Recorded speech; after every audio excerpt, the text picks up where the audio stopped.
शिवसेना शिंदे गटाचे बीड जिल्हा प्रमुख शेतकरी सेना आमचे मित्र बापूसाहेब जाधव यांची निवड झालेली आहे. यानिमित्त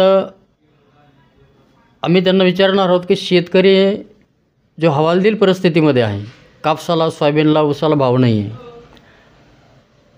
औषध बी बियाणं हे सुद्धा चांगल्या दर्जाचे मिळत नाही आहेत आणि भारत हा कृषीप्रधान देश मानला जातो, तो फक्त कागदपत्रीच का. तर शेतकऱ्यांच्या वेदना आणि शेतकऱ्यांच्या भावना समजून घेणारं म्हटलं जातं की शिंदेसाहेबांची शिवसेना. तर बीड जिल्ह्याला शेतकरी सेनेचे बीड जिल्हा प्रमुख म्हणून बापूसाहेब जाधव यांची काय भूमिका आहे ते आपण त्यांच्याकडनं जाणून घेऊया. नमस्कार वैद्यसाहेब, प्रथम मी आपल्या चॅनलला शुभेच्छा देतो की तुम्ही माझी मुलाखत घेण्यासाठी आलात. तर आत्ता आपण नक्कीच प्रश्न विचारला की शिंदेसाहेबाकडं बघितलं जातं की शेतकऱ्याची जे काही अश्रू पुसण्याचं काम करतात, कारण या महाराष्ट्रामध्ये शेतकरी हा जगवणारा आहे, परंतु या शेतकऱ्यावरच दयनीय अवस्था, सुलतानी आणि आसमानी संकट वेळोवेळी शेतकऱ्यावरच येते. आणि ज्या वेळेस शेतकऱ्यावर असं संकट येतं त्यावेळेस महाराष्ट्राचे उपमुख्यमंत्री माननीय एकनाथरावजी शिंदेसाहेब यांनी शेतकऱ्याच्या अश्रू पुसण्याचं काम केलं आहे. आणि आम्ही जिल्ह्यात काम करत असताना जिल्हा प्रमुख माननीय अनिलदादा जगताप यांच्या मार्गदर्शनाखाली जिल्ह्यामध्ये काम करतो आणि राज्यामध्ये महाराष्ट्राचे मुख्यमंत्री, उपमुख्यमंत्री माननीय एकनाथरावजी शिंदे यांचं नेतृत्व आम्ही स्वीकारलं आहे. तर नक्कीच येणाऱ्या काळामध्ये जे काही शेतकऱ्यावर अन्याय, अत्याचार होतील किंवा आसमानी संकट जे असेल त्याला आम्ही नक्कीच शिंदेसाहेबापर्यंत नेण्याचं काम करू आणि त्यांच्याकडून शेतकऱ्याचं प्रश्न सोडवण्याचं काम आम्ही नक्कीच करू. आपल्या बीड जिल्ह्यामध्ये आपण पाहतोय भेंडी असेल, ढोबळी मिरची असेल, शेवगा असेल, असे अनेक भाजीपाला असेल, हा विदेशामध्ये चाललेला आहे. बीड जिल्ह्याचं एक नाव आता होत आहे.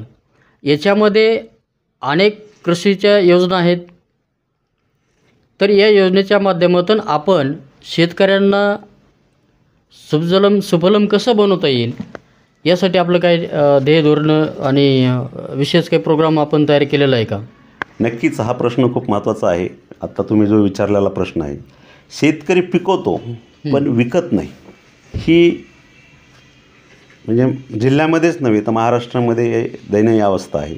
परंतु याचं कारण असं आहे की शेतकऱ्याला योग्य प्रशिक्षण मिळत नाही, त्याला माहिती होत नाही. आणि जे काही आता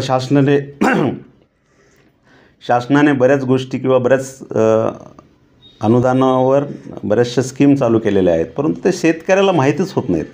याचं कारण असं की जनजागृती कार्यक्रम हाती घेणं हे लोकांपर्यंत, शेतकऱ्यांपर्यंत पोहोचत नाही. म्हणून शेतकऱ्याचा माल जरी पिकला तरी तो विकत नाही असं म्हटलं तरी चालत.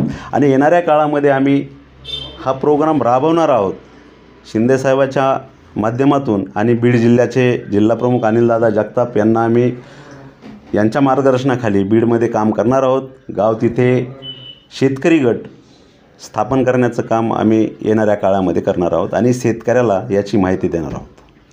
रोजगार हमी योजनेच्या माध्यमातून शेतकऱ्यांना विविध पिकासाठी अनुदान दिलं जातं.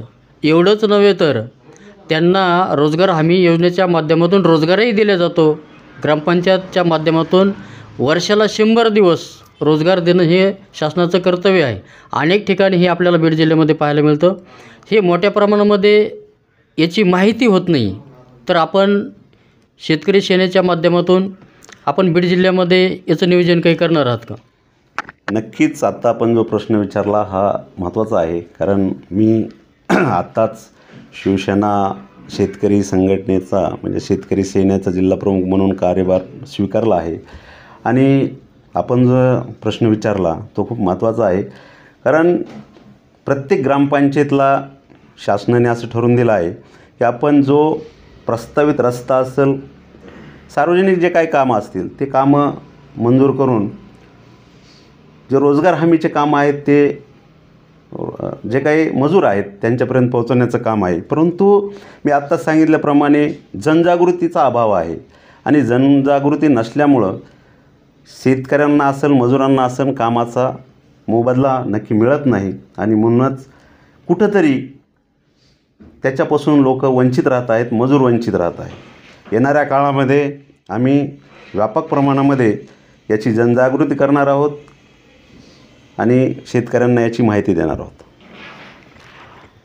हे होते बापूसाहेब जाधव, शिवसेना शिंदे गटाचे शेतकरी सेनेचे बीड जिल्हा प्रमुख. यांनी आत्ताच सांगितले की शेतकऱ्यांच्या जे काही समस्या आहे ते सोडवण्याचा प्रयत्न आम्ही या ठिकाणी करू आणि त्याचबरोबर प्रशिक्षण देऊन त्यांना एक प्रशिक्षित असा शेतकरी बनवूया, ज्या माध्यमातून किमान बीडची जे काही पिकं आहेत ते पूर्ण विविध वेगवेगळ्या देशामध्ये त्याचं एक्सपोर्ट करून, म्हणजे आत्ताच म्हणल्याप्रमाणे की बाबा पिकवते तर पण विकता येत नाही, तर विकण्याची जी कला आहे, जे काही शासनाचे ध्येय धोरणं आहेत ते चांगल्या पद्धतीने त्याची माहिती देऊन बीड जिल्ह्यातील शेतकऱ्यांना एक वेगळा असा ते वेगवेगळे संदेश आणि प्रशिक्षण कार्यक्रमाच्या माध्यमातून ते सविस्तर माहिती देतील आणि भविष्यामध्ये बीड जिल्ह्याचं नाव अजून मोठं व्हावं आणि बीड जिल्ह्याच्या शेतकऱ्यांना वेगवेगळ्या देशामध्ये आपला माल बाहेर विकता यावा यासाठी प्रयत्न करतील अशी अपेक्षा ठेवूया. धन्यवाद बापूसाहेब, आपण आपला वेळ दिल्याबद्दल. लोकशाही चॅनलचे खूप खूप आभारी आहे. भारत हा कृषीप्रधान देश आहे. हा शेतकरी खूप हालिकेच्या जीवनामध्ये तो कष्ट करत जगत असतो. या कष्टातून बाहेर कसं करता येईल यासाठी आपण नक्कीच तुमच्याकडून अपेक्षा ठेवूया. शेतकरी अपेक्षा ठेवतील आणि धन्यवाद. आपल्या हातून चांगलं काम व्हावं, शेतकरी खुश व्हावं आणि मोठं संघटन मजबूत होऊन एक दिशा बीड जिल्ह्याला तुमच्याकडनं मिळेल अशा आम्ही व्यक्त करतो. धन्यवाद.